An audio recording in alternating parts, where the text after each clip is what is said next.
guys, take a look at that. Just a short while ago, Yuritsa landed his new PB of 29 kilo. That's 64 pound in English money. And that is why we have traveled for 16 hours across 4 different countries to chase giants like that.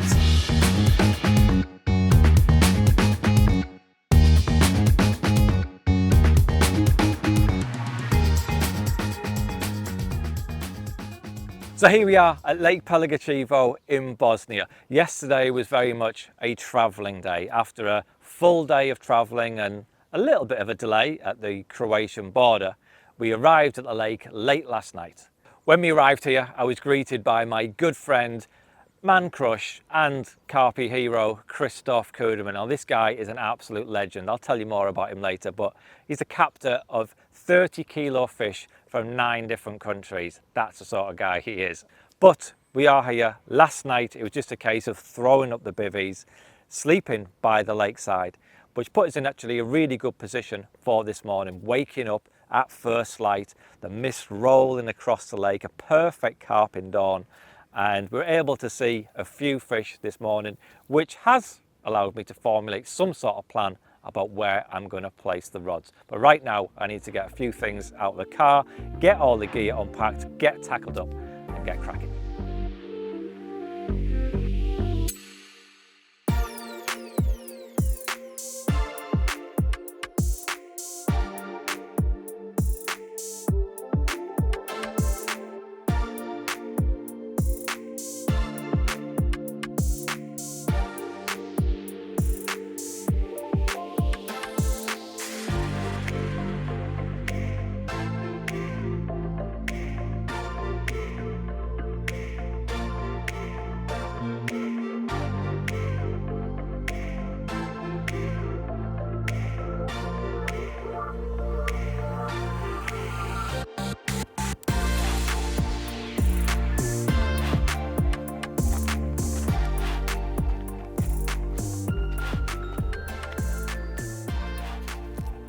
So I've got 4 rods in position. Got 1 more rod to go, but I'm going to come back to that a little bit later. So I've got 2 rods being fished on areas where I've actually seen fish showing. I was up early this morning, just before first light, and there was 2 areas of note where the fish were showing quite regularly. So the first one is off to the left here. It's probably about 120 meters range, that sort of thing. It's kind of in the middle between here and the far bank. And that was an area where I saw fish showing quite frequently, all kind of over general area, no one precise location. So I've got 1 rod positioned there. I'm not fishing over a great quantity of bait. I just feel like that might be an area the carp like to visit. Whether they actually feed there or not, we don't know at this stage. But I've got 1 rod positioned there where I've seen fish showing. I've got another rod positioned fairly close in off to the right, probably only about 60 meters range. Again, an area where I saw quite a few fish showing this morning. Now the other 2 rods, those are fished on features that I found with the Echo on the bait boat. I've not actually seen any fish on these spots, but the lake bed itself is relatively flat. There's a few lumps and bumps, but relatively flat and fairly shallow. But I did find 2 areas where there's a bit of a depression on the lake bed. It's the most visible or noticeable feature that I've found in these areas. So one is being fished over towards the bay to the right there. There's a fish just shown, which is encouraging. It's probably about 30, 40 yards from where I won the rods. That way a little bit. There it is. There's a fish just shown. There hasn't been a great deal of fish showing. When I woke up at first light, I expected it to be, it was a lovely carpy morning, and I expected there to be fish showing, and it wasn't the case. You'd see the odd one here and there, and they weren't sort of showing regularly by any means. Anyway, as I was saying before, that fish just showed and distracted me. I've got 1 rod being fished over towards the bay there. Again, the lake bed kind of is a bit up and down, and then you've got this noticeable sort of gully where it drops from 6 to 8 foot and then climbs up again. So I've got 1 rod positioned there. The other rod is being fished towards the entrance of this small bay, kind of straight behind me here. That's been fished at probably, I guess from about 200 meters range. It's quite a long way, it might even be further than that. But yeah, on the entrance of that small bay, again, the bottom's a little bit up and down, and there's a bit where it just drops into a tiny bit deeper water. Maybe it's only around a foot deeper than the surrounding area, but on a lake bed that's relatively flat and relatively shallow, I feel that foot difference can make all the difference. Now at this stage, I really am just feeling my way into the session, building up an understanding of the lake, of the fish, how they may be feeding. Right now, given the conditions, I don't think they're going to be feeding with any great gusto. Conditions aren't ideal. I do think it's just going to be a case of fishing for a bite at a time. For that reason, I'm only fishing with a small quantity of bait. Just a double handful of pellet over each rod. I've been told by Kristof these fish, their feed is supplemented by pellets, so it would make sense to use pellets. In addition to the pellets, I am also using boilies. I'm using a mixture of CC Moore Pacific tuna and the Pro Stem liver, mixture of 15mm and 18mm. I do find these two baits work really well as a combo. I think those two flavors complement each other so well. I've got so much confidence in using it. I mean, only recently, just a couple of weeks ago, I've come off the back of a fantastic session I had in Romania. We'll talk maybe a little bit more about that later actually in the video, so I won't spoil anything just yet. Now I've got one more rod to put in position. I know it sounds a lot using 5 rods, but I'm in Europe and there's no rod limit, so why not? Anyway, there's a bay to my right here, and this is an area that's had virtually no angling pressure all this week, and I do feel like it's an area where the fish could creep in to escape all the angling pressure. There's a few other guys fishing off to the right there, and I think this is an area, if it's just kind of left quiet, they could start just creeping in to escape all the disturbance. So I just want to wait for a bit, see what I see, and then I think around dusk, hopefully I've seen a few telltale signs that enable me to work out where I need to position that rod. So that's the plan. I'm going to have a bit of a tidy up and get the camera.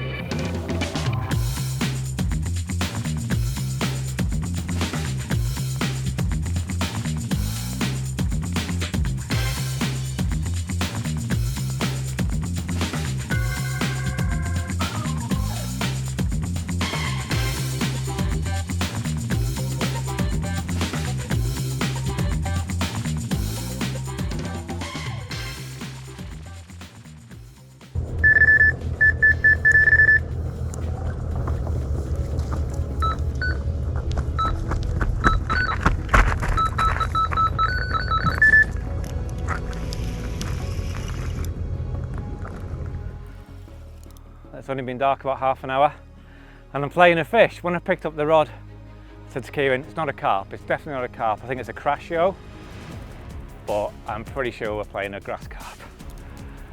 It's come in like a bream and then it's had a sudden turn of pace. I'm pretty sure this is a grass carp.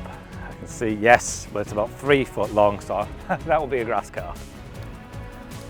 Okay, it could be a PB grass carp though, maybe. Look at that thing. God. I did say beforehand, I wouldn't mind a big grass carp. Yeah, I forgot these things do have a bit of a turn of pace, don't they? Right, I want to make sure you do all your fighting out there. I don't want you to do it in the landing net, on the bank like you can. Come on, get in that net. Oh, he's quite long. Get in. Oh. Yeah! I wouldn't normally be happy to catch a grass carp, but that's quite a big grass carp. Could that be a PB? I don't know. I've never weighed one before, so I don't know what my PB is. I think my PB is about 15 kilo. We're doing everything in kilos, by the way. We're in Europe. It's kilos through this session. Oh, he's going to go mental, isn't he? Yeah. You absolute bastard. Come on, I give you all your chance to fight out there. I give you every chance to do it all out there. Oh, you absolute dickhead. I made sure he didn't come in until all this fight was out of him. Okay, now you're done. I'd rather it do it out there in the water before we even contemplate getting him out on the bank.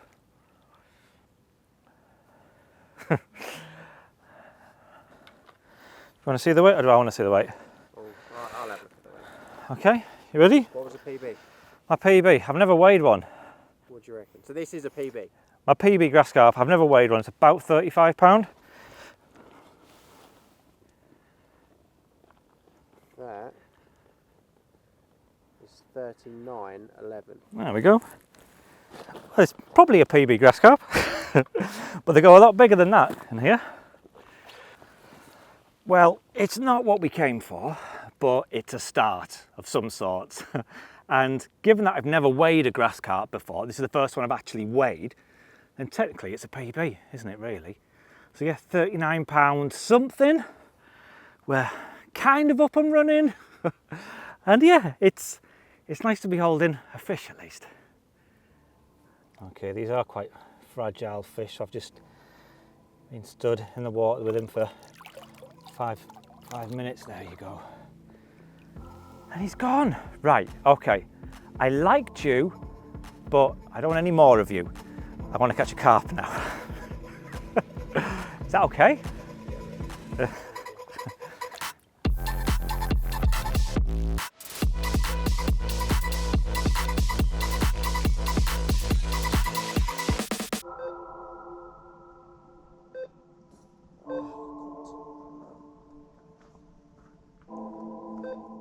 Steven?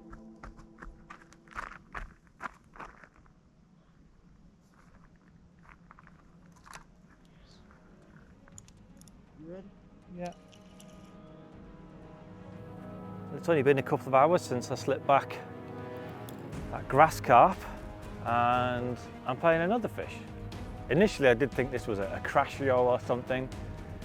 When I picked up the rod, I just reeled it in for probably about 50 yards. Didn't do anything. As it got a bit closer, it started to feel a bit heavier, and now that it's under the rod tip, it's decided to wake up. It's not a huge fish, but this is my first Bosnian carp, so I want it in the net. Here he comes. He's closer now. Get stuck on the rock, get off. There we go.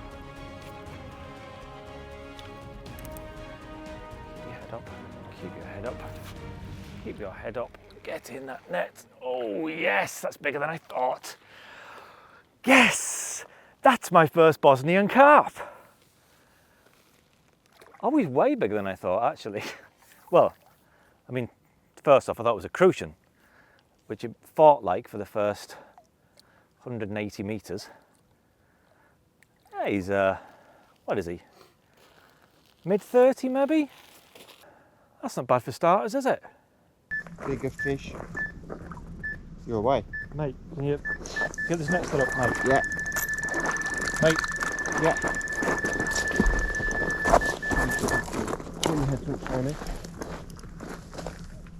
Well, that was a bit mental. Literally just landed that fish, transferred the landing net into the retainer. As we were doing that, one of the other rods has ripped off. And both these bites have come on spots where I haven't actually seen any fish, just on features that I'd found on the echo sounder, on the boat, little depressions on the lake bed. But yeah, 2 bites in a matter of minutes.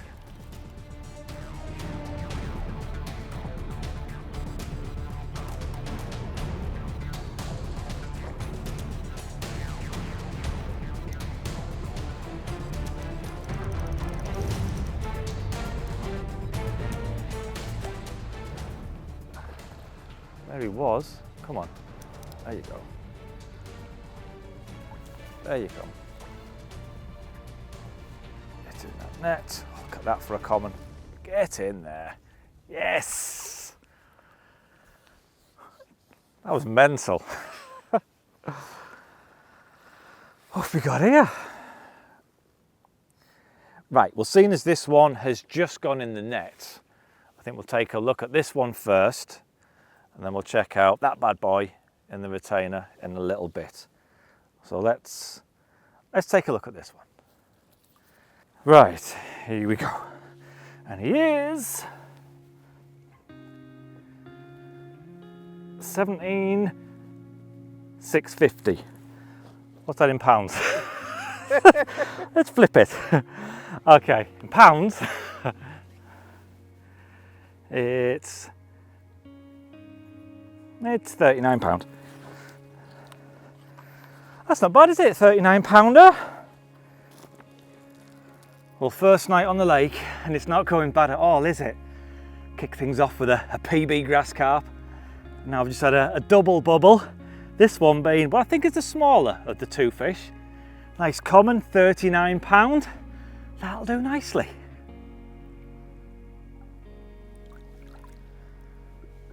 Right, let's take a look at that one.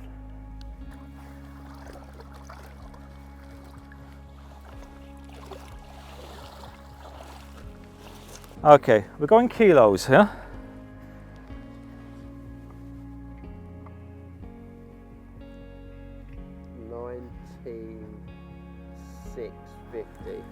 £19,650, so about £43, something like that. That's not bad. There we go, 19.65 kilo. So it's about £43 in English money. And that has made me very happy. That was my first Bosnian carp. And what a way to do it. 2 bites so early on in the night as well. As happy as I am to be holding this fish right now, I really do want to get the rods back out there. There's much bigger fish than this in the lake. We've only got just 4 nights at this venue, so I really do want to make the most of what limited time we have. But right now, I'm really pleased with this. There we go. Look how wide that is. Yeah. Right, rods back out. Here we go.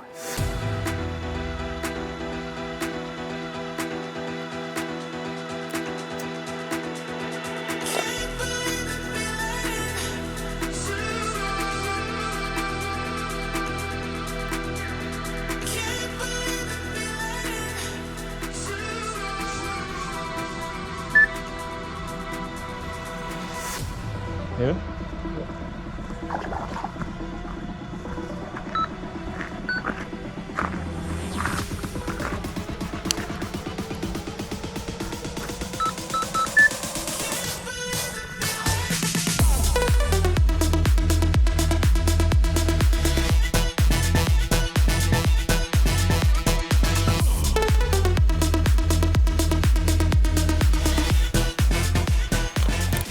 Yes. It's sunk. Get in that net. Get in that net. Get in that net. Oh, get in. Yes. Got him.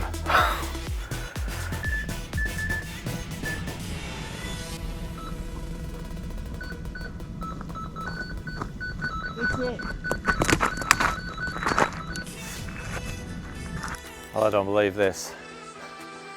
Literally just put that fish in the retainer, just walked back up the bank with the rod to put a new rig on it. As I was doing so, one of the other rods has rattled off. Almost another double bubble. It doesn't feel a bad one as well. Not doing much. It's a grass carp, that's why it's not doing much. No? Is that you? Are you sure that's you? I mean, ooh, he is big, he won't even go in the net. Good Christ. That's quite a big one actually.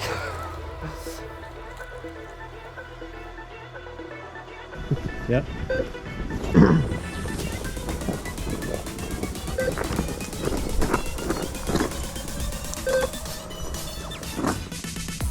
Well, this is mental. So I've literally just slipped that grass carp into a retainer so we can take him up the bank and have a look at him.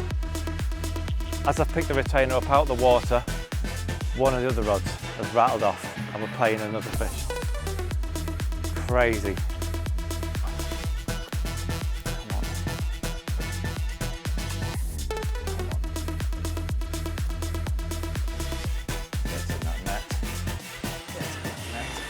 Yes, we've got him.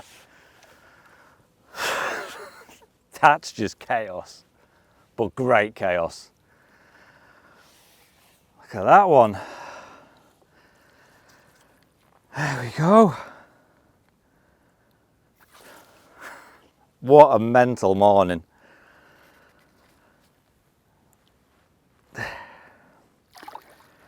So what do we do now? I really want to get the rods back out there. I've got one rod fishing at the moment. What do we do with this? So I think it makes sense to have a look at what we've got here, and then we'll just work our way through them. Let's have a quick look at this one now. Then I really do want to get the rods back in the water. So let's have a look at this leathery looking old warrior we've got here.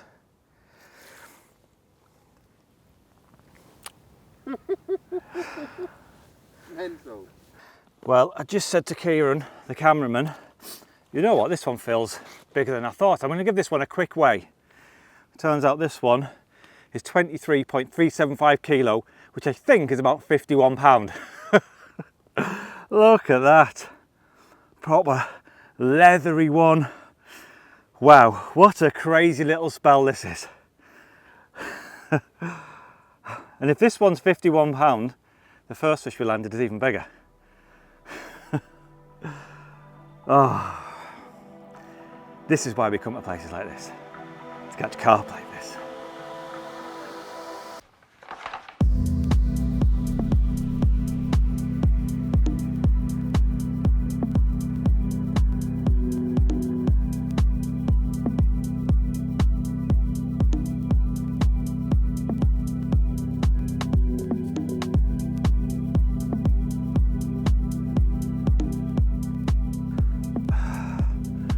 Well, that really is an impressive looking creature.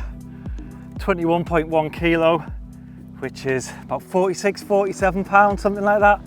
Not what we came here for, but I am more than happy catching incredible looking creatures like that. Gone. Yeah. Right, so we've got one more fish in the retainer, really chunky mirror, and I'm pretty excited to see how big this one is.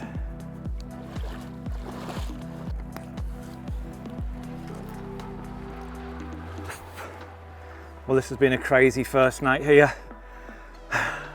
4 carp landed, 2 grass carp, a brace of 50 pounders this morning. This is what it's all about. Well, I don't think our first night here could have got off to a much better start, could it really? 2 50 pounders. Still 3 nights to go as well. This fella wants to go back. There you go.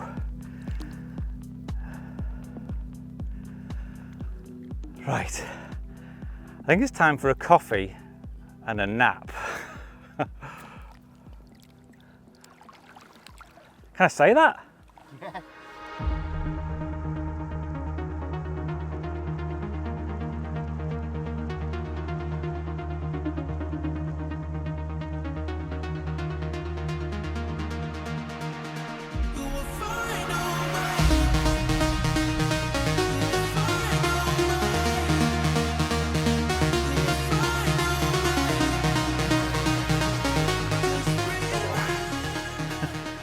Look at that! What an awesome looking creature that is. I know they're not everyone's cup of tea, but I absolutely love them. What do you think of them? Let me know in the comments below.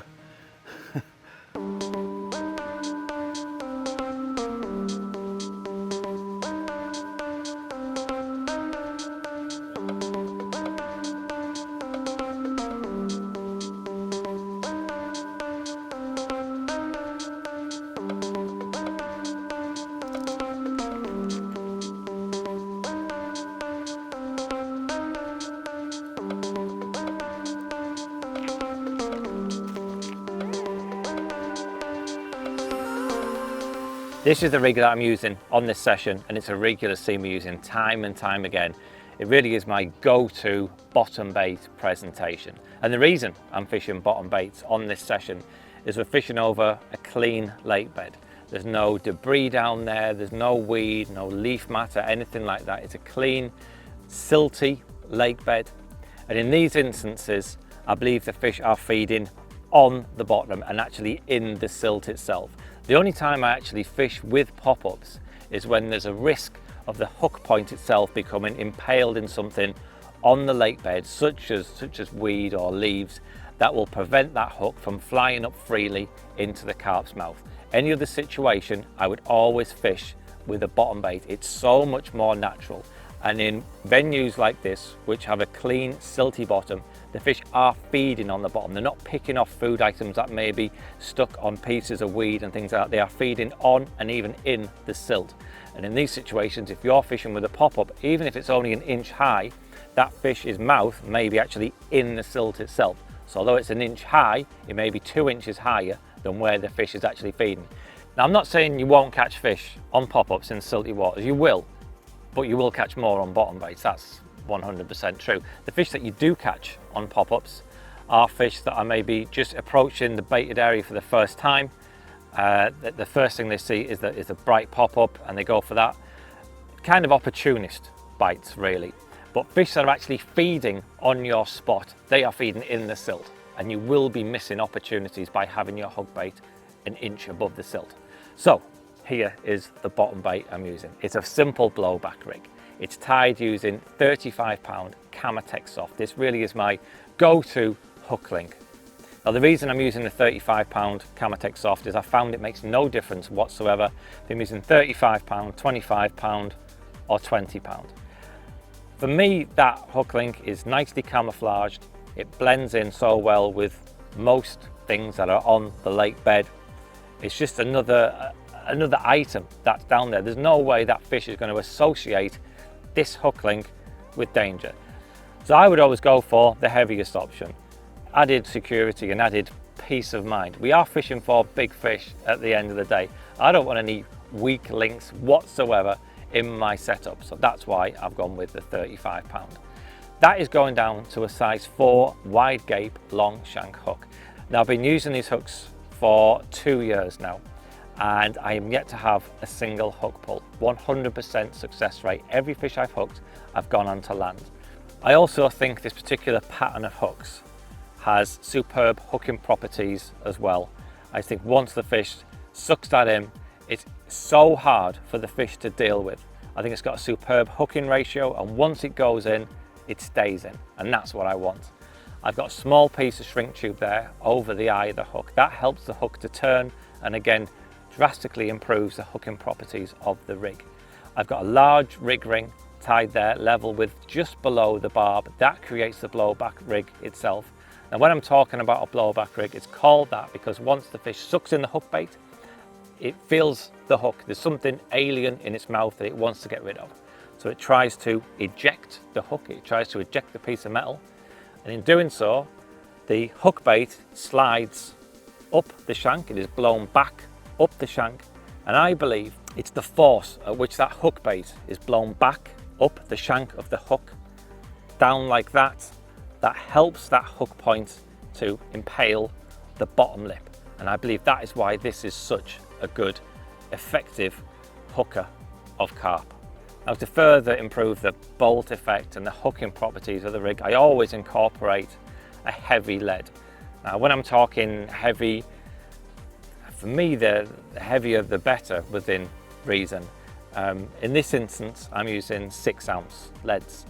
Again, once the fish is pricked with the ejection of the hook bait, once that hook is pricked and it tightens up that hook link, it feels the full force of the heavy lead.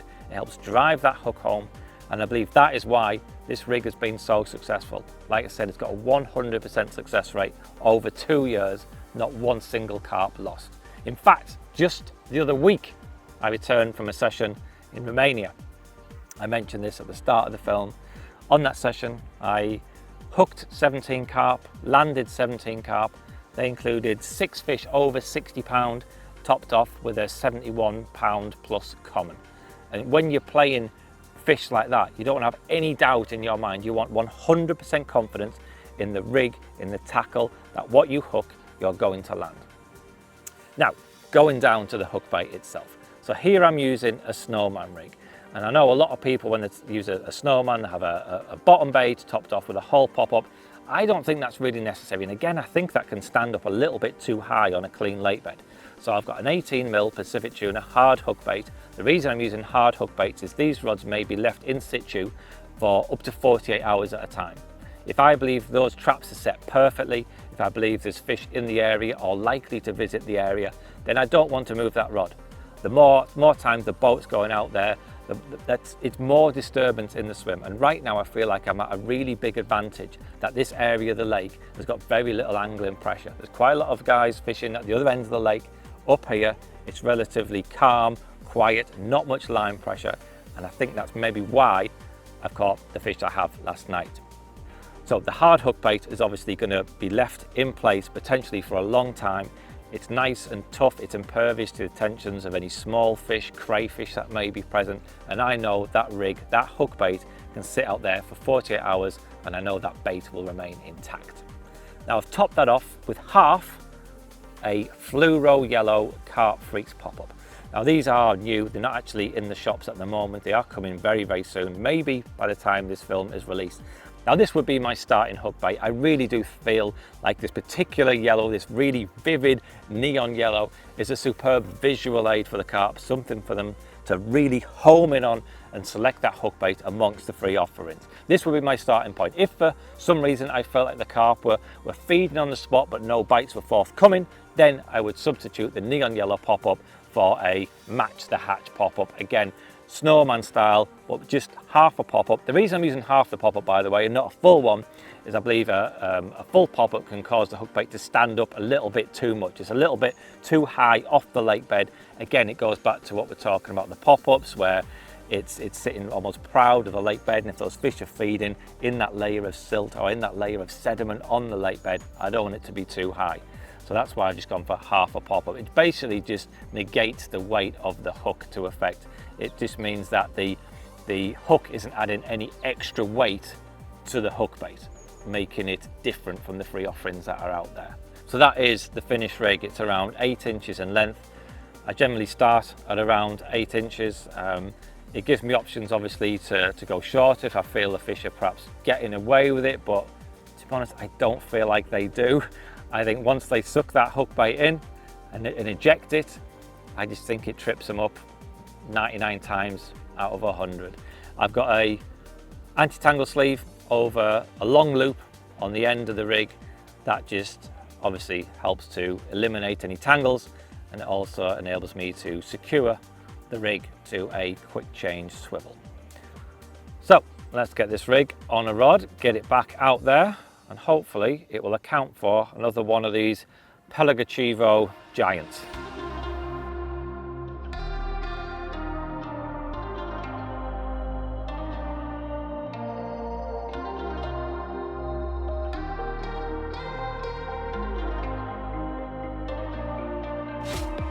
We're going into the second night of the session now, and the 4 rods in front of me are all being fished on the same spots they were last night. Now only 3 of them spots were actually productive. It was a left-hand rod that failed to produce anything, and strangely, because that was the area where I saw most of the activity. So that rod has actually been in place now untouched for approaching 36 hours. I see no reason to move it. I haven't seen that many fish in that area today, but generally speaking, we've seen nowhere near as much activity around the lake as we did on the first day when we arrived. The only rod I've actually moved position is the rod that's fished on the bay. That's just beeps now behind me there. So that's the rod that I have moved. I've moved that rod deeper into the bay. There was a bit of activity there this morning. I'm not totally convinced it was actually carp. I think there could have been big grass carp that were showing there. So I have moved it to that area where I saw some activity. At this stage, I don't want to put any more lines, any more pressure in this bay. I feel like it could be an area where they could turn up at any moment to maybe escape any angling pressure. So right now I'm quite happy just fishing that 1 rod there. Now, with how I've got the rods positioned at the moment, the one area where I have seen quite a bit of activity since I've been here is long over towards the corner to my right there. There's a bit of a mini island there. I think it's a bit of a bay as well. It's hard to tell from this distance. And I have seen fish and also heard fish round the back of the island. So quite a long range. Out of my range, it would also mean fishing rainbow style round back of islands and things like that, which you can't do because there's no rowing boats allowed. But that is where I've heard and seen quite a few fish. Now, There are some spots along there where I am seeing fish, where I could get rigs and fish nice and safely. But at this stage, I feel like where those fish seem happy to be, I'm quite happy that they are happy to be there, and I'm able to intercept those fish on one of my rods, fish towards that area. I'm able to intercept them fish as they are moving in and out of that bay. I feel if I was to go deep, balls deep into that bay, it could be productive. I feel like I could catch a fish or two. But with it only being shallow, I think the disturbance from catching a couple of fish, could see whatever fish are happy to be there, then vacate that area. There you go, that's the rod. Can I get a head torch, right? Talk about timing, eh? This was the rod that I said I'd moved and gone deeper into the bay behind me to an area where I'd seen a bit of activity this morning. That proper ripped off, and I'm fishing with a tight clutch as well. I never allow a fish to run freely. If it is taking line, then it's working for it. I always set the clutch at play intention, never any slacker. If you're getting screaming takes, that's a fish that's just running wildly out of control with very little pressure on the line, very little pressure on the hook hold. When that fish is running and it is taking line, that tension on the clutch is just causing that hook just to go in deeper and deeper. Get in that net. Get in that net. There we go, we got him. Yes. Well, that's not a bad start to the evening, is it? It's only been dark about 45 minutes, something like that. I've already got the first fish of the night. This was 37.5 pound. Lovely, clean looking common. I thought it was way bigger than it was because it's got a split in its dorsal fin. The leader was kind of caught in there, and I was playing the fish from its back rather than from its mouth, so it felt very slow and ploddy. I thought it was attached to a monster there. So yeah, it had me fooled, but I'm really pleased all the same.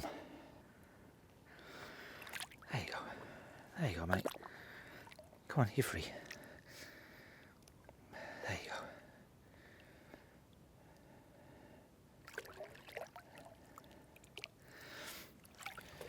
So I'm filling the boat back up. I'm going to put that back on the spot, which has just produced that fish, obviously, which is in the bay off behind me here to the right.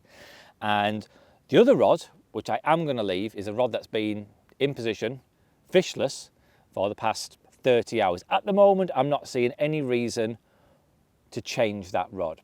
I know it hasn't done a fish, but there was a lot of fish in that. There we go again, another rod. Okay, crazy, huh?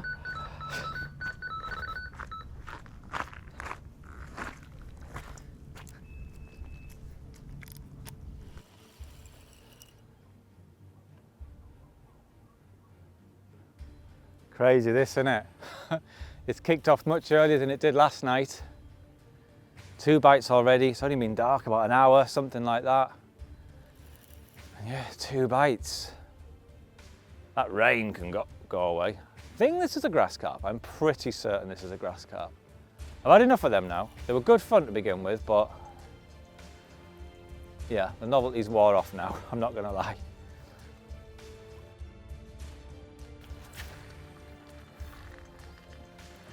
Yeah. Get in. Yeah. I don't think he's not 21, is he? Or maybe yes. Yeah? Do I weigh him? If he's a 50, I'd like to weigh him. I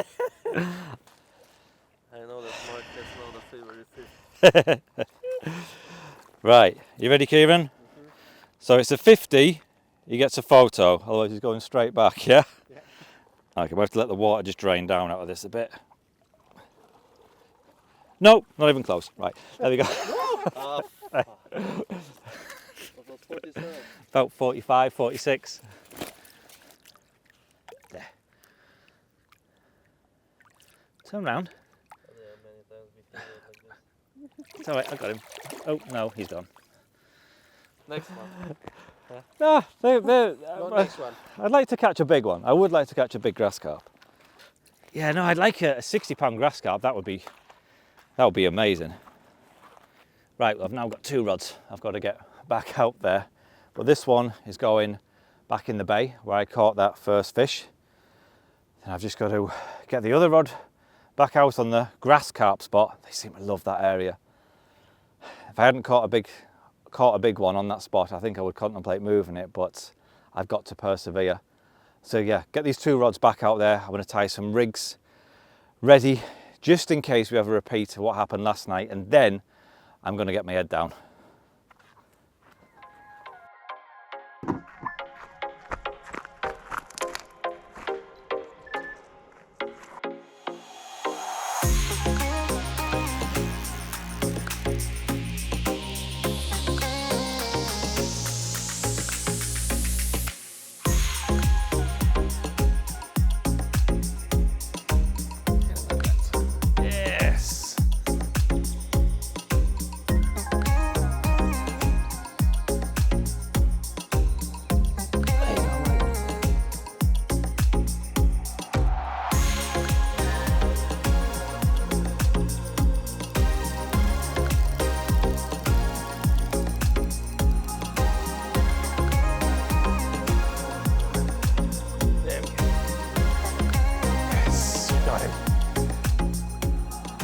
Cracking fish, but not the giant we're after.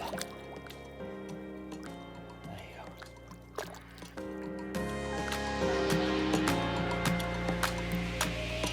go. It's cold. It's cold. I had less than an hour's sleep, but it doesn't matter because we're playing another fish.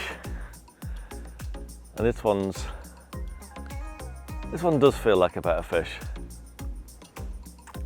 That's if I don't shiver the hook out of it. God. Oh God, it's Baltic.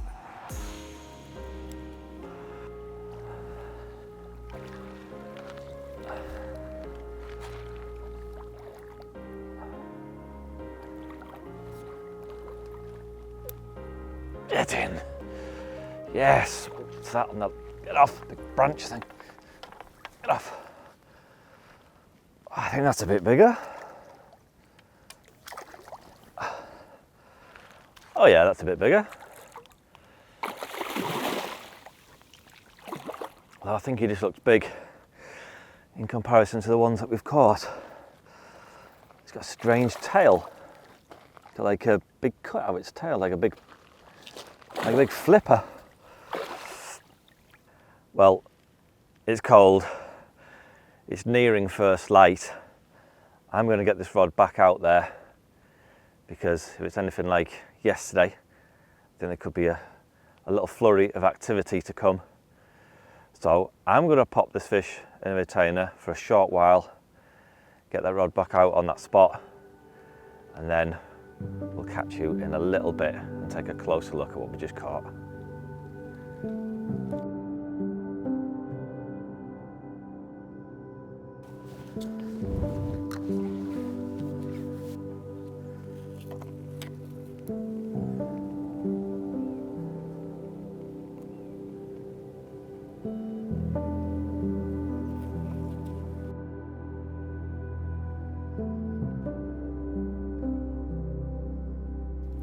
So I've already zeroed these scales on another retainer we've got here. Right, this feels pretty heavy actually. That's 24.5 kilo. 24.5 kilo, which I think is about 54 pound, maybe 54 pound, just under 54 pounds, something like that. It's a big fish. Right, let's take a proper look at this one. Look at that. Look at its tail. Apparently this one's called the propeller. It's a known fish, obviously, in the lake. That's unusual. But that is a brute of a common. Very empty as well. A lot of the fish at the moment in here, they are pretty empty. It's been a long summer, a really abnormally warm autumn. And a lot of the fish at the moment, the weights are considerably lower than they ought to be. So yeah, I dare say normally this is a high 50.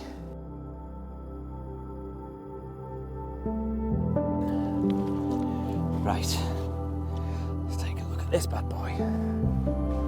Oh, there you go, around 54 pound, absolute brute of a common, with its really unusual tail. Looks like a birth defect rather than something that's happened later in its life. But yeah, that is a chunk. Well, one last look before we slip him back. There we go, look at that. Right, go on big fella. Go on.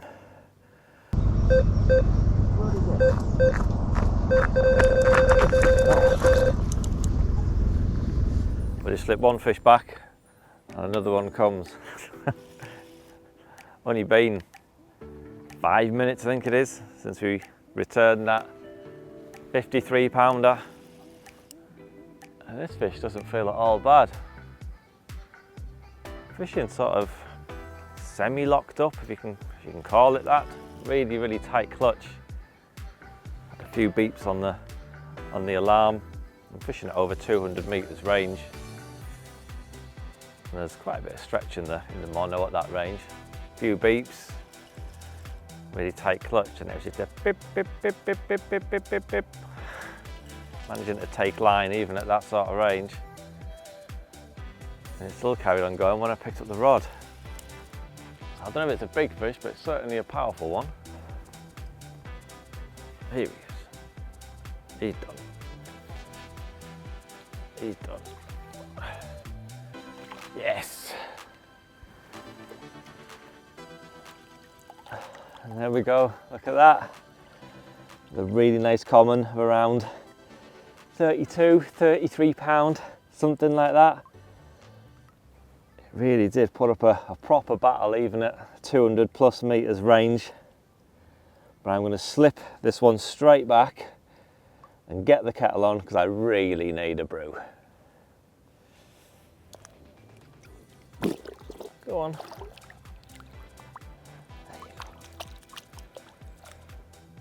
That was a pretty successful night, wasn't it, really?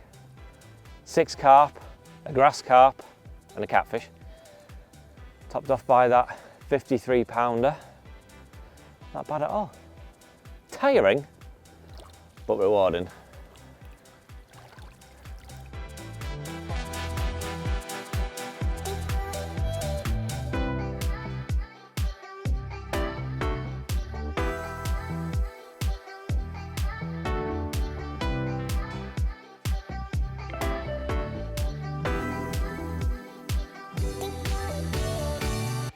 So this is the bait I've been using on this session, and it's primarily a mixture of boilies, a mixture of the CC Moore Pacific tuna and the soon to be released Pro Stim Liver.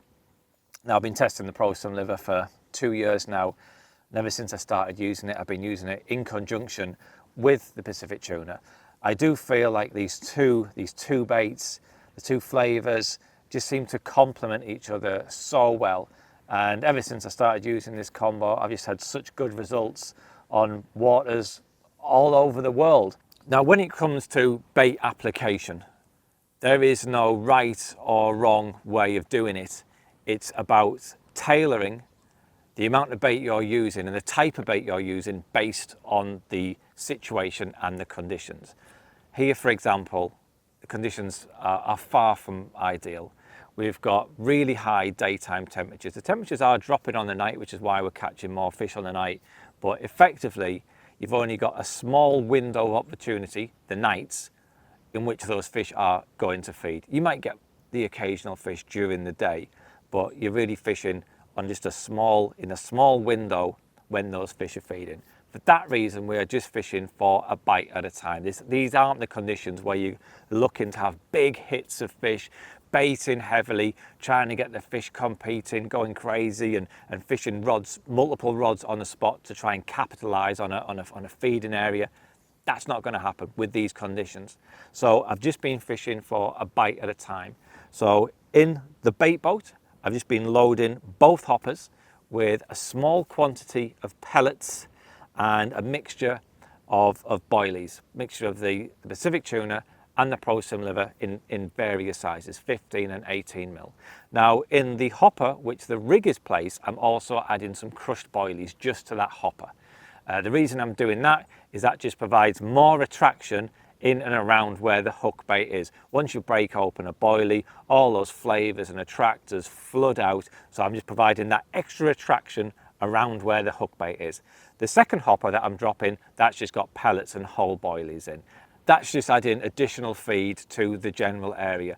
The thing with dropping bait from a bait boat in the shallow water that we've got here, you only have a relatively small concentration of bait. You're effectively just fishing on a small spot. Now that would be good in some situations, but here I think there is room to introduce a little bit more bait around the area just to try and encourage more fishing. Now the reason for introducing bait in both hoppers is I just want a bit of a larger spread of bait than what's going to fall from a single hopper. It's as simple as that. There's no rowing boats allowed here, so it's not like I got in the boat and spread bait over a larger area. The distance I'm fishing is in excess of 200 meters. I'm not going to be spodding over there, and it's obviously out of throwing stick range. There are a few spots where I could potentially put some bait with a throwing stick or a spod, but I feel in the shallow water, and given that these fish do seem to be very spooky and react very quickly to pressure, I wouldn't want the unnecessary disturbance of putting spods over the top of where I'm fishing. So the bait boat, it introduces bait in a nice precise area, nice and stealthily, and it seems to have been working very well so far.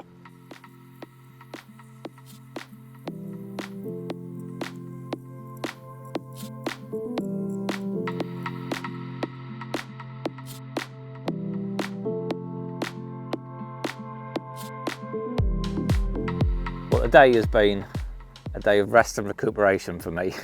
I've had 2 sleepless nights. Not that I'm complaining about the sleepless nights, but yeah, and it really needed to recover from them. But going into tonight, I feel on it. I feel like I've built up a good understanding of what's happening there in front of me. What I have done differently tonight is the left-hand rod, which hasn't produced fish, which was the area where we saw quite a few fish showing on the first morning.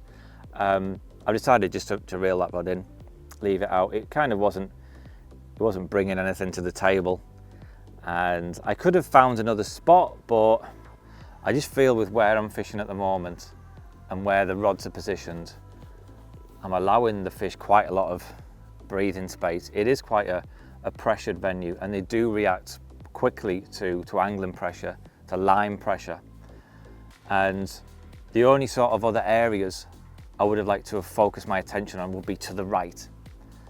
But I feel at the moment I'm doing quite well because I'm allowing those fish a bit of space. If I was to put more rods to where the fish I believe are, I think that would just put more pressure on them, and it could cause them to drift out. There's been very little caught around the lake. There's only been a few small fish caught here and there, and I feel right now I'm in quite a good position, and I don't want to jeopardize it by putting more line pressure where the fish are. But really, the session is probably going better than it looks on paper, if you like, because that common that I caught earlier today, which was just under 54 pound, I think I remember saying at the time, this looks like it should be like a high 50. It is very empty. Well, it turns out that fish is normally a 60 pounder. So, you know, if that had weighed 60 pound, I'd be sat thinking right now that, you know what, I'm doing pretty good here. I'm not going to change anything. Now, at the moment, a lot of those big fish are down in weight. Right at the start of this film, I said that catching big carp is all about being at the right place at the right time. And that's why we came here in October, which should be a prime time of year, going into the autumn, prime time for catching big fish. The thing with this year across most of Europe is right now we haven't got an autumn, it's just an extended summer. While we've been here, the temperatures have been 27, 28 degrees. There hasn't been an autumn period yet, it's just an extended summer. And I don't think we've got those prime feeding conditions that we would normally have at this time of year when the fish would get their heads down and start packing the weight on. I don't believe the carp have this pre-winter feed up. I believe that's just a myth. I don't think that's the case at all. But what I do think is when we move into the autumn, the weather conditions are generally more favourable for the carp feeding. You have extended hours of darkness, you have temperatures that are more conducive for feeding, and I think that is why at this time of year they just have longer feeding periods, which is why they put on the weight so quickly. I don't believe they're trying to store their fat reserves to see them through the winter. The carp, they're not bears, they don't hibernate, they don't need to store their fat reserves. But yeah, like I said, if that fish had weighed 60 pounds, I wouldn't be changing anything, would I? So yeah, I'm going to sort of feel my way in tonight, see how it goes, and then decide if any tweaks need making. Steven?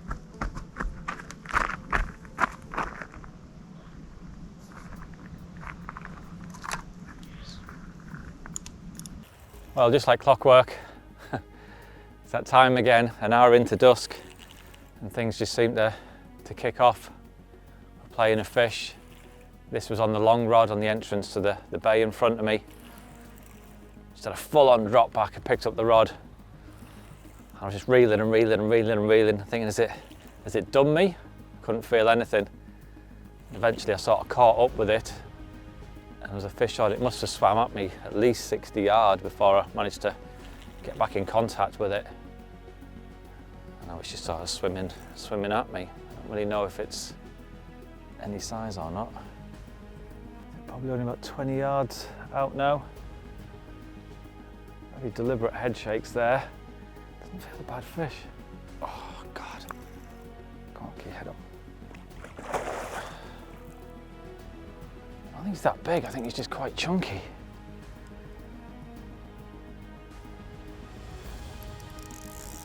He's off again. Oh. That's a big old fish. Get in that net, get in that net, get in that net. Yes! Oh yes. Oh yes. That's a chunk. That is a chunk. Look at that. Look how wide he is across his back.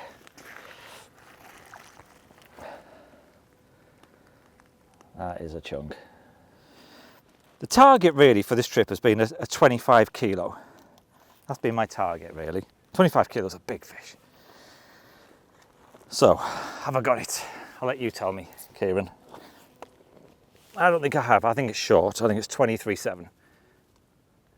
It's 27.3. That's a big fish, isn't it? Well done, mate. I don't even know what that is in pounds. We'll work it out later. 27.3. That's a big fish. Well done, mate. Thanks, mate. I am buzzing. I am absolutely buzzing. 27.3. That is a chunk. So 27.3. Well, it's actually 2.205 or something like that, if you want to be exact. But times 2.205 equals. What do you think it was? 59.6. Ready? Go on. Have a look. Oh, get in there! 60 pounder! Oh, yes! Oh, yes! I'm buzzing. I am absolutely buzzing.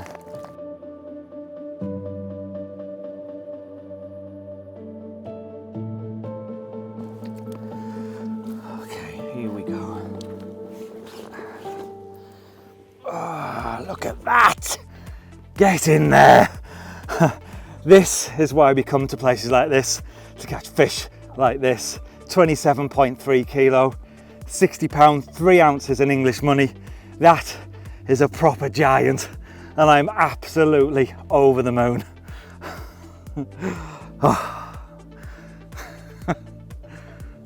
That is awesome. That is awesome. I absolutely love this. I love the adventure, I love the traveling, I love the fishing, I love catching carp like this. This is what it's all about for me. So, on a personal level for this trip, I had set myself a target of a 25 kilo plus fish, which is a very big fish, but deep down I really wanted a 60 pounder, I'm not gonna lie. And we are chasing giants after all, and a 60 pounder is a huge fish, no matter where in the world.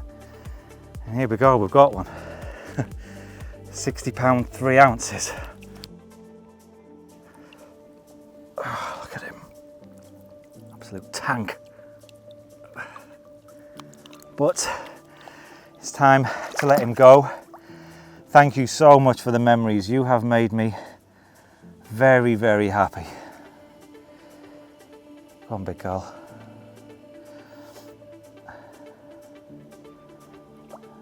There he goes. Gone.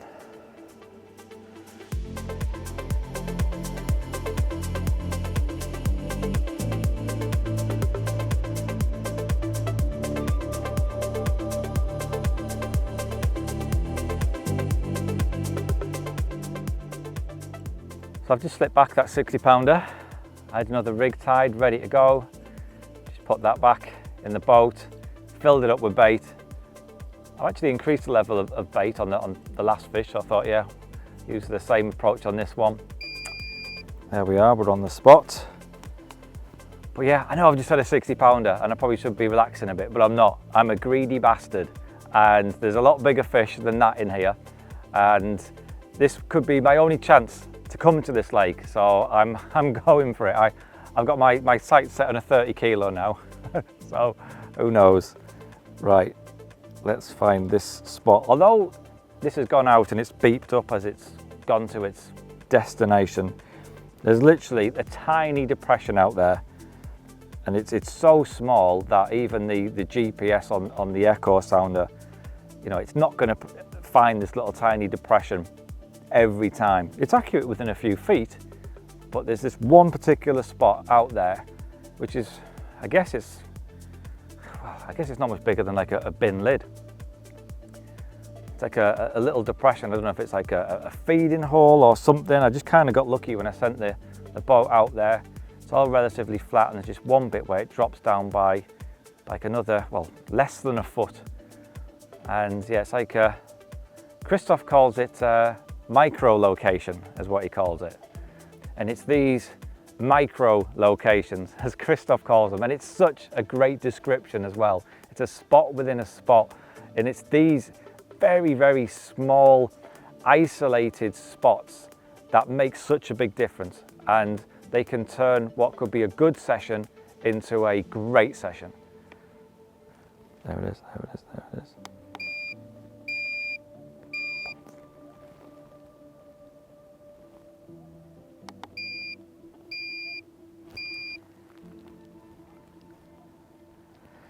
There's literally about 7-8 inches difference in depth. That's all it is.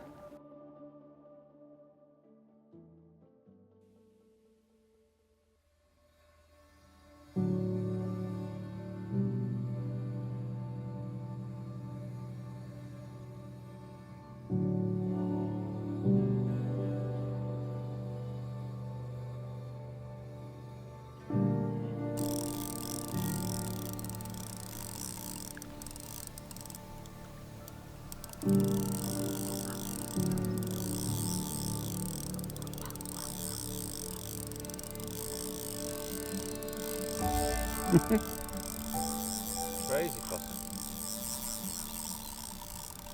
Quite tight as well, that.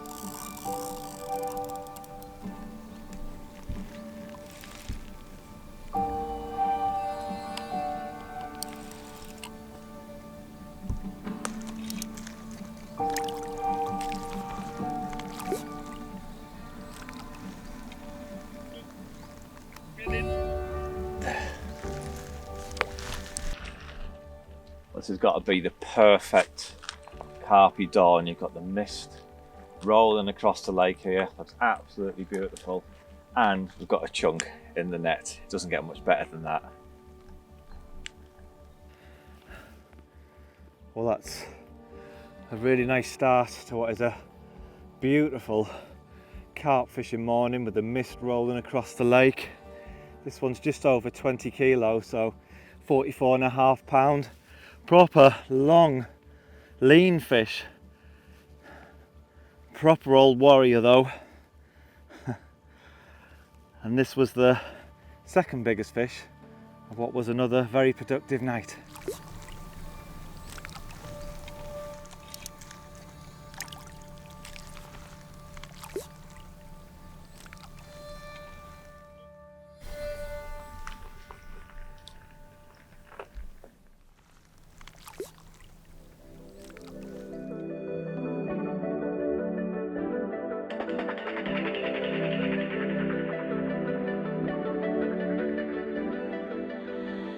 Well, this is a rarity, a middle of the day bite, and today is the hottest day we've had all week. It's about 28 degrees, flat calm, no wind at all.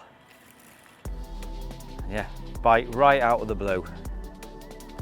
I only left 2 rods in position today, and that was the 2 rods fished long at 200 meters plus sort of range, and this one came on the entrance to that small bay straight ahead.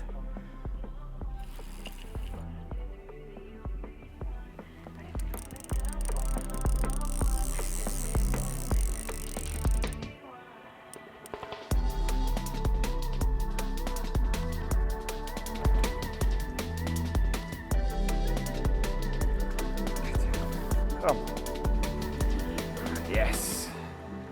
Well, that's a right bonus, getting one right in the middle of the midday sun. He's not a huge fish, but it doesn't matter. Like I said, that for me is a bonus fish given the conditions we've got right now.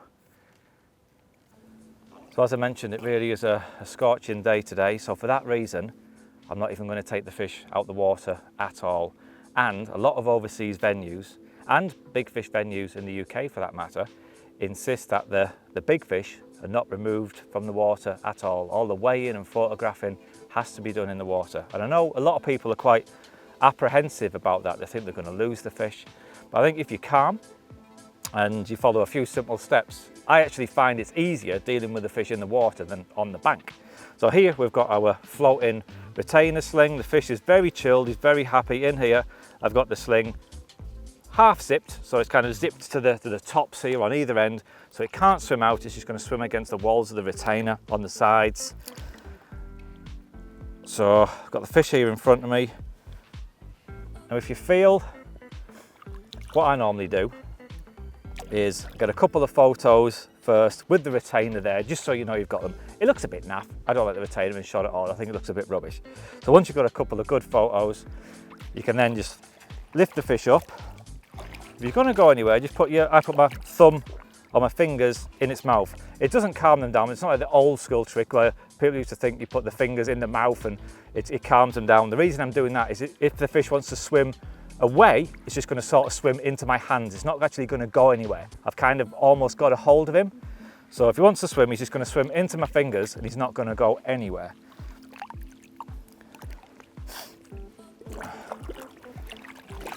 Once the fish is relaxing in your arms, he's not going to go anywhere. Just have him rolled back. He'll calm down. Like I said, we haven't taken the fish out of the water at any point, so he's still pretty lively.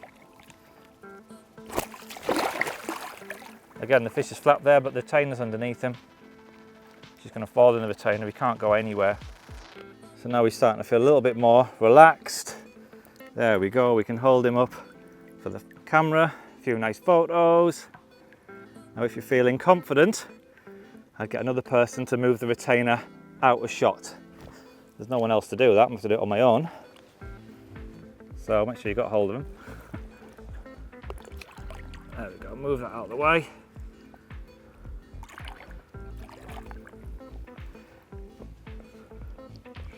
Get away. Just move that retainer out of the shot. There we go. Right, so you've got your photos with the retainer in shot. They don't look great, but at least you've got some snaps. Now the fish is chilled, a bit more relaxed. There we go, we can hold him up, get some proper photos. Very nice. There you go. And the fish hasn't left the water at any point. Right, should we let him go? Go on. There he goes. Well, that was definitely a bit of a bonus to catch a fish like that in the middle of the day in these conditions. But I do feel like that could be the last chance because we've got a really early flight to catch. We're not going to be fishing tonight, but the rods are still in the water, so who knows? Fingers crossed for one more for the road.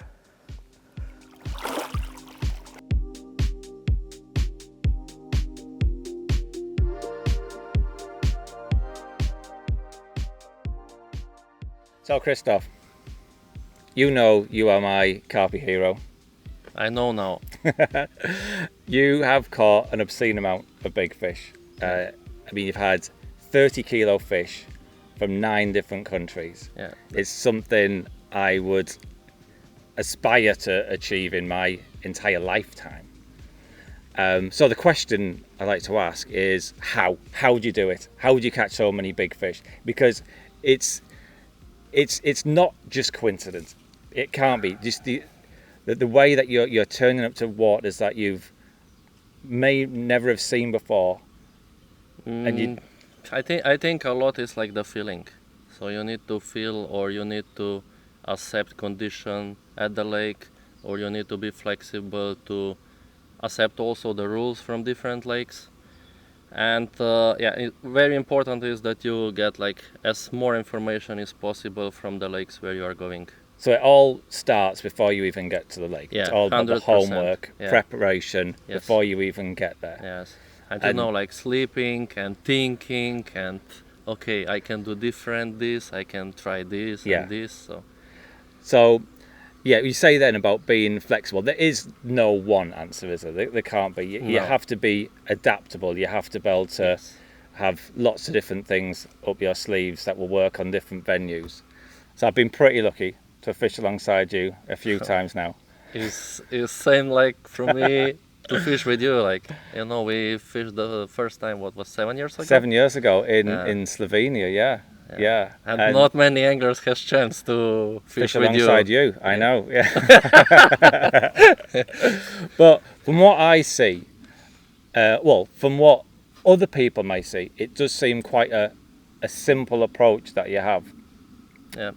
Tell us a bit more about your thought process going into a big fish session. Where would you put, so once you've done your research, your homework Yes. about a venue, what then would be the next most important thing for you? I need to mention maybe that also when you are preparing for the venue, like a single venue, that you check a little bit when the big fish are coming out or on which places. Yeah. So this is very important, or in which time or period of the Yeah. year. Do you think that those big fish have certain patterns, that at certain times of year they'll get caught from certain swims? Some big fish, yes. Like I don't know, there is maybe special fish which are coming every June out, which is Yeah. not like the best time after spawning normally. Yeah. But they are mostly like out in this period. Some fish are coming September, October, like 2-3 times. You have fish which are coming just 1 time a year out. Yeah. So I think you need to accept this a little bit, or Yeah. like prepare. Again, it all yourself. comes down to homework, doesn't it? Doing Yes. as much research about not just the lake, but Yes. also the specific fish that you're Yes. targeting. Try and find out as much information about Yes. that particular fish, Mm. because it might have a pattern. It might be that every year that fish comes out in June from this particular area. It might things like that may. Yeah, and also when you come to the lake, then is many things which need to come together. It's like we know we are anglers, so always need to be luck. Yeah. If we are honest.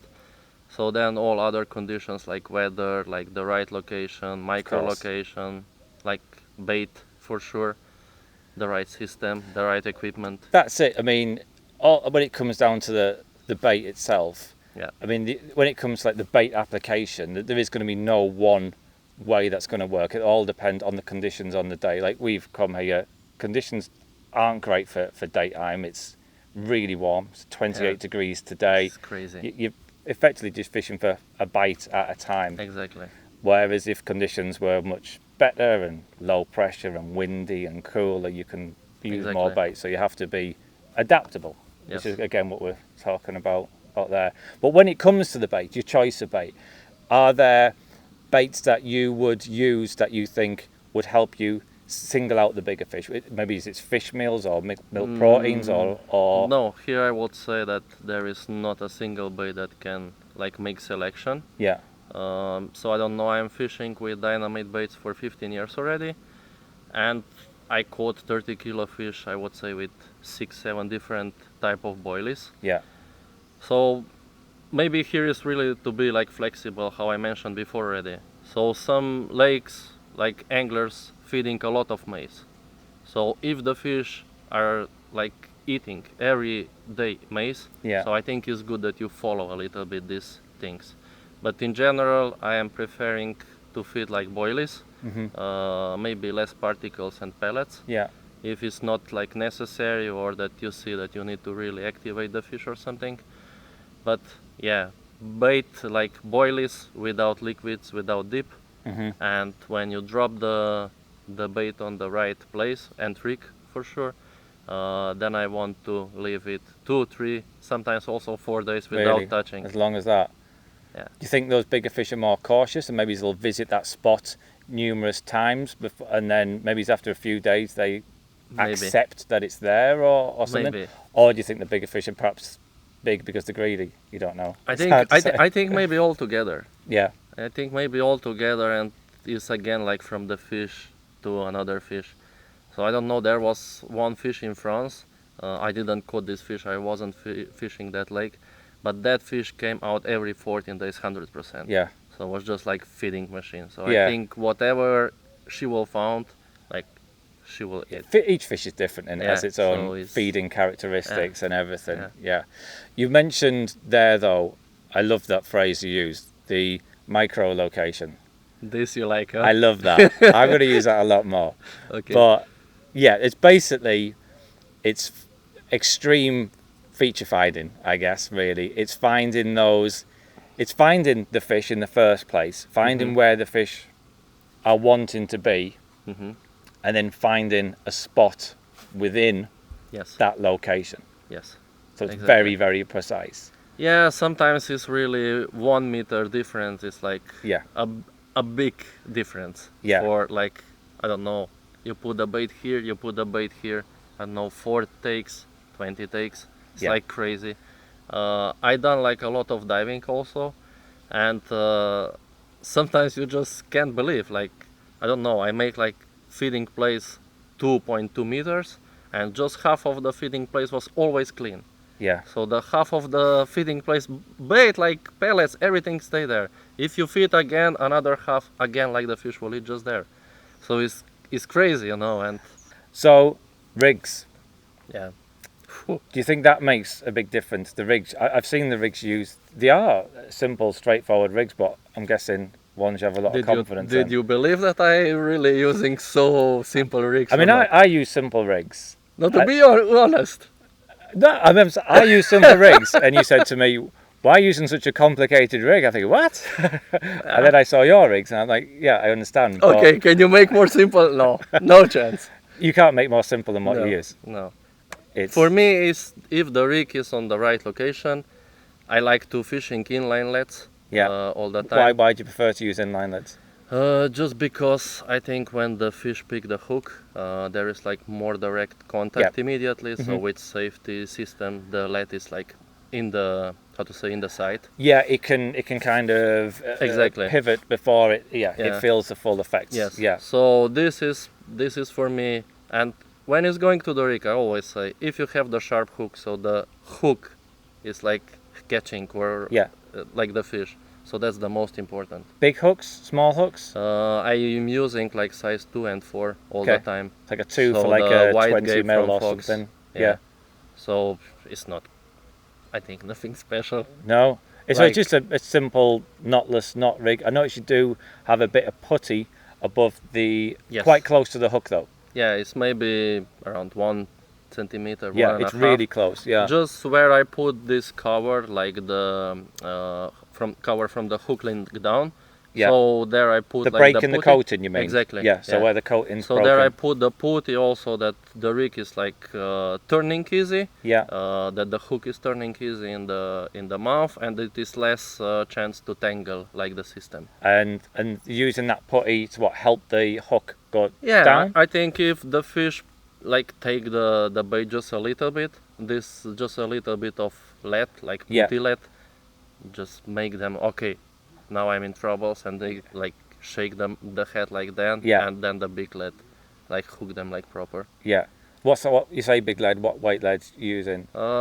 If I am fishing to distance around 100-150 meters, then 120 grams. Yeah. On the big lakes, 170 grams. Okay, so it's that 4 ounces up to 6 something. 6 ounces. Yeah. Trying to do the maths there. Yeah. So I've come here to Bosnia. Yes. To see you, and to hopefully catch some big fish as well. So what is your connection? You caught the big fish already. I've caught quite a big fish. Yeah. You had a really good like fishing, I need to say, because in these conditions with 22 degrees on the surface in the middle of October, with 28 degrees outside with full sun, fishing is not easy. So no, it's been tricky. Yeah, thank you. I've absolutely loved it. It's been a bit like, I feel a bit like a vampire, because everything's happened at night. Yeah. We have had a fish actually. There's been 2 fish caught during the day today in the hottest part of the day, but it's nearly all been at night. Yes. Most of the action, yeah. But tell us, what is your involvement with the lake? With Pelagicevo, I came here for fishing 10 years ago for the first time. And in my first fishing session, I caught the 32 kilo, which is a little bit over 70 pound, which was huge fish. Yeah, was the first fish over 30 kilo in Bosnia, and I think I had for 2 years like the national record here. Yeah. So this was my first connection with this lake, but I came for 50 pounder here, and my first fish was 56. So and the third day I caught the big one. But yeah, after a couple of years, I came here fishing for, I don't know, 5 times in the last years. And then 3 years ago, I was connected with the fishing club here, with the people in. And after Corona, the club didn't work or didn't doing well with the lake. Okay. So the people cannot cross the border. So they don't have like really clients. And like they give me a chance, or they offer me a chance that we make the company, and that I am involved in the company with like a manager. Yeah. To do like social media things, like promoting and taking care about the fish. So yeah, now we are 4 guys in a company. We got the contract from the government, so for next 30 years. And in the last 2 years, we try to do our best. So what fish are in the lake now then? Tell us what sort of stock is in the lake. At the moment, some fish are a little bit down in the weight. I would say 1.5 to 2 kilo because of this long summer. Yeah, we haven't even had autumn yet. It's still summer, isn't it? Yeah, really? if you look at the trees, everything is green. Yeah, like, there's crazy, no really. yellow on the trees at all. Yeah. And I think also fish don't know exactly what is going on, because the days are like shorter. Like it's more night, but the temperature are crazy. But in general, we have around 6 to 7 fish over 30 kilo in like the top period of the year. Yeah.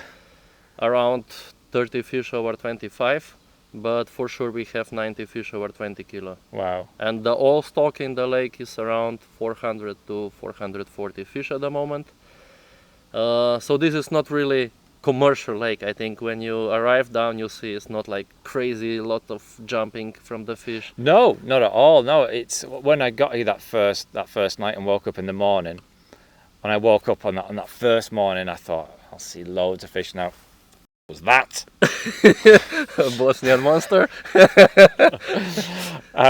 So yeah, when I woke up that first morning at the crack of dawn, I thought I'd see loads of fish activity, and saw a couple of fish. That was it. I was like, oh, this could be tricky. Yeah. This could be tricky. So yeah, it's certainly not like a overly stocked water or No. anything like that. You do have to work for your fish, Yes. but the rewards are Yes. obviously there. Well, thank you so much for inviting me here. I've absolutely Nice. loved this session. It's a pleasure to have you here. And like, it's great really. to see you again. Like I say, you are my hero. And you saw, like, we caught. So we're fishing together in Romania. Yeah. And we're fishing here together. Yeah, where we're going next week? And both time you have like bigger fish than me. Well, it's only because I've learned from you. Ah, that's not true, but yeah, was Yeah. really good. Thank you so much, Ryan. Yeah, and Thank looking you. forward for the next one. Yeah, the next adventure. Yeah. Sure. Well, this has been one hell of a session, and on a personal note, it's another country off my list where I've caught 60-pound plus fish. But there are so many big carp to be caught right across Europe and the world, in fact. Actually, let us know in the comments section below which countries you have been carp fishing and what's the biggest carp you've caught. And who knows, maybe we'll get to visit one of those countries in the future. But until next time, stay carpy and keep chasing those giants.